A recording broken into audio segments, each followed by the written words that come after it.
Und das Jahr 2000 rum hat dieser Wahnsinnige in Nordkorea noch 5 Stück gekauft.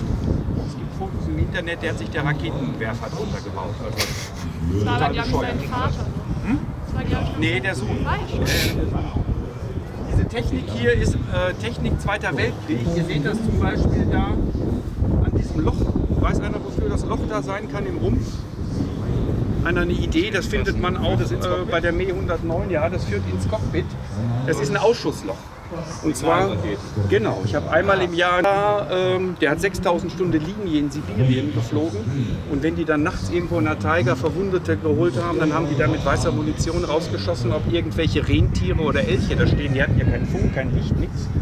Und wenn ihr da reingeht, seht ihr noch 2 Patronenmagazine mit den Farbmarkierungen. Die Waffe ist raus, ne, aber das ist also einfach Zweiter Weltkriegstechnik. Und da schießt man dann quasi durch das Loch hier durch? Genau.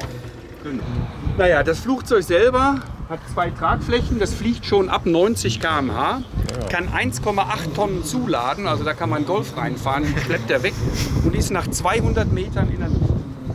Natürlich hat er viel Auftrieb, aber damit auch viel Widerstand und deswegen brauchen wir so einen dicken Motor hier, damit er das losschleppt.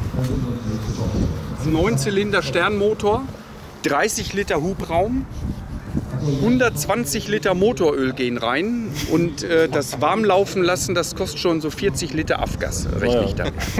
Nur damit diese 640 Kilo auf Temperatur kommen. Man hat Verstellpropeller, unten das Ding ist der Ölkühler hier und hier hinten ist so ein Rollo, damit muss man die Öltemperatur regeln. Hiermit regelt man die Zylinderkopftemperatur, sind 2 Anzeigen, geht nichts automatisch. Und wenn man das vergisst, dann brennt sie wirklich ab. Also das muss man machen. Deswegen war das Flugzeug früher am Anfang für 3 Mann Besatzung, 2 Berufspiloten rechts und links. In der Mitte wurde ein Sitz eingehängt für den Mechaniker. Der hat also nur die Trimmhebel und Klappen und so weiter bedient. Ja, das Flugzeug selber ist sehr, sehr gutmütig. Es hat Langsamflugeigenschaften. Oben diese Wellblechteile, die kommen von alleine raus als Vorflügel. Die Klappen kann man setzen. Das Flugzeug, hier wäre es der Segelflieger von euch. Hat keine Überziehgeschwindigkeit, steht im Handbuch nicht. Man sagt, so eine Gerätegeschwindigkeit sind 120. Man kann sie aber auch, ich hatte schon bei den Checkflügen dann Knüppel am Bauch mit Vollgas, die passiert nichts. Ne? Die geht nicht ins Trudeln. Wenn man nachts einen Motorausfall kriegt, steht im Handbuch drin, Knüppel an Bauch und warten, bis der Wald kommt. Also zumindest geht sie nicht ins Trudeln. Ja, dann die beiden Haupträder braucht man auch zum Lenken. Die haben eine Druckluftbremse wie beim LKW. Und das hintere Spornrad, das ist frei, das dreht sich wie ein Einkaufswagen. Das ist auch nicht mit dem Seitenleitwerk gekoppelt. Und das ist eigentlich das Problem, das Flugzeug ist nur für 14 Knoten maximal Crosswind zugelassen. Und zwischen 6 und 8 Knoten steht im Handbuch, sollte man auch keine Landeklappen mehr nehmen, weil diese riesen Angriffsfläche, wenn man am Anfang landet, ist alles noch gut, aber wenn man dann langsamer wird und die Fahrt fehlt, dann hat man quer wieder am Anfang und trotzdem dreht der Apparat sich dann wie eine Wetterfahne in Wind, verlässt die Bahn und dann geht es mit 5,5 Tonnen in den Rabatt. Ja. Das ist so ein bisschen unangenehm. Ja, 200 Liter Treibstoff in der Stunde rechne ich. Da oben gibt es 6 Tanks, 3 auf jeder Seite. Und wenn man dann da oben hoch muss, hier ist wenn ihr mal weiter zurückgeht, seht ihr, da ist ein richtig asphaltierter Teerweg da oben drauf. Ja. So ein breiter Teerweg. Und wenn man da reinkommt, da hochgeht, die Luft ist blöd, dann abzuhalten, die Klappen drin und dann kann man da oben tanken. Da habe ich eine Brücke dabei, dann lasse ich runter, der macht ja seine Zapfsäule. Und ansonsten ist das Flugzeug wirklich gut. Man muss nur die Masse immer in Schwung halten. Ja. So, da können wir rein.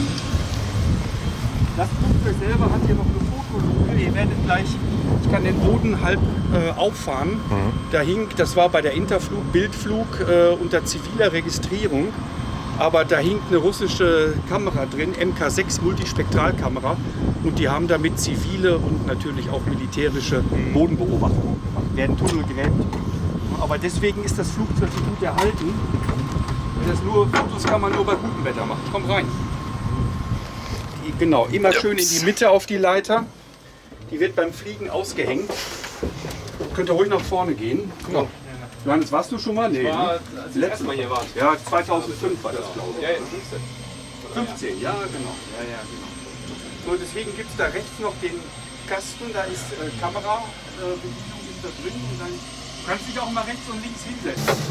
Von außen sieht es größer aus. Ja, auf jeden Fall. Riesenflugzeug. Also wenn ihr euch nach hinten umdreht, ist es auch groß.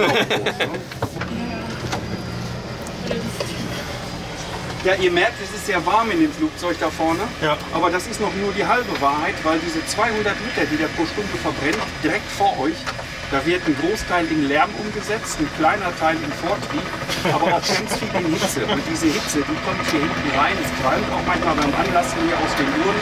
Das ist der Gashebel, Verstellpropeller, Vergaservorwärmung, das ist der Mixer hier und bei den Russen und bei den Oldtimern ist alles anders. Nach hinten ist reich. No, da, ja, aber hat eine automatische Höhenverstellung. Ja. No, und alles, was da drin ist, funktioniert. Ist alles zugelassen. Der Geling macht da einmal im Jahr. Nächsten Monat geht sie wieder hin zur Jahresnachprüfung. Aber ist ja alles metrisch bei denen. Ne? Treibstoffpumpe, genau. Bei den Russen ist es metrisch bis auf den Höhenmesser. Und hier, oh, das ist die Radbremse, die ist gekoppelt unten mit dem Seitenruder. Das ist also wie ein Omnibus. Und deswegen sieht das manchmal auch so jämmerlich aus, wenn man versucht, am Boden irgendwo hinzurollen. Ja, braucht man schon mal manchmal auch 6 bis 10 Leute, die hinten den Schwanz rumdrehen. Ja, Hab ich genau. auch schon mal gesehen. Vor allem, ja, wenn Gerade hinten bei was Seitenweg. steht, wenn Ja. hinten Maschinen stehen. Kannst Deswegen du nicht so ist viel das Gas geben, ne? Cockpit auch so breit, ne, damit man auch nach hinten gucken kann. Ja, das ist so hier russisches Fliegen. Ne? Und was für Ausflüge macht ihr damit? Also Lilliestadt hast du gesagt schon mal? Oder? Dann mit den Quachsen fliege ich einmal im Jahr nach Berlin. Das dauert Bienenfarm? Bienenfarm 2 Stunden dauert das hin. Ne? Und dann noch eine Woche, 2 Stunden, 3, 4 Mal. Gibt es ein schönes Ausmotten-Video 2018. Da machen wir hier Formationsflug, die Anna und 2 Wolfs machen wir dann richtig schön. Genau, wir beide sind Segelflieger und wir dürfen mit dem Apparat auch zu unserem Segelfluggelände fliegen. Das hat der M. Da ist Steuerseite.